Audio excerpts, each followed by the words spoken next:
what's your flux in your mind when you decide to either buy or not?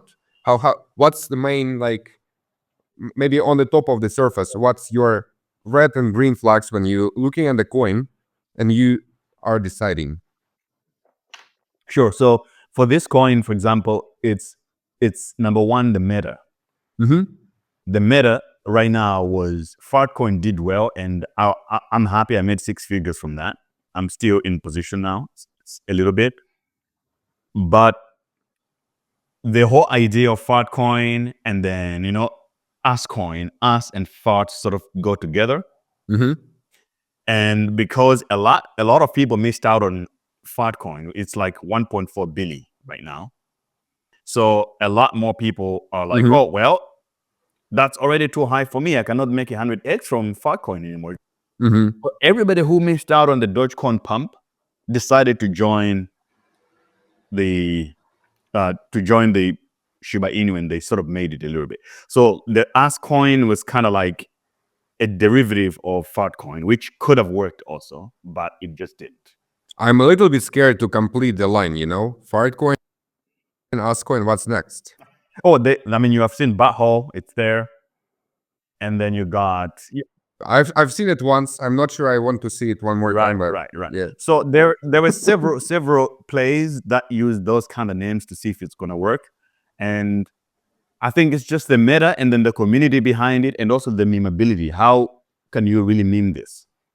It's easier to meme this name, and I've seen the memes also are crazy already. So, and also, man, it's just intuition. I just like it.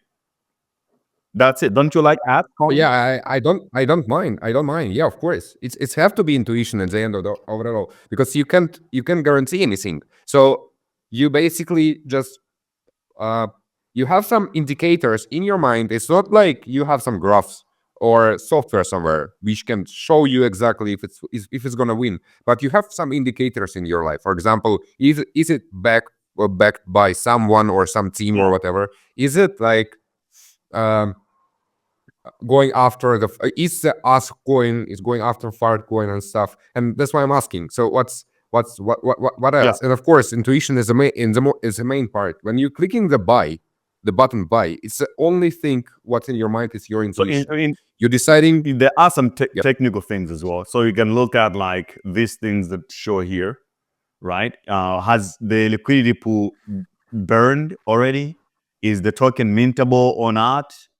So like here the liquidity is locked. You can see this green icon. It means that. All right, so devs put 300K into liquidity so people can trade. So the way it works, when you're creating a coin like this, you use Pump Fund. Pump Fund gives you a threshold of like, let's say $65,000. When you launch a new token, when you hit 65,000, it will take those Solanas and put them into a pool in some of your tokens as well. And then it will burn the liquidity pool. And the liquidity pool keeps on growing as the market cap is growing. So I basically a little bit safer than just trading on the regular DEX, because nobody can rug pull me before like it hits some amount. Right. I mean, they can rug pull, considering that if you launch your own coin, you can buy the most amount of it early than everyone else, right?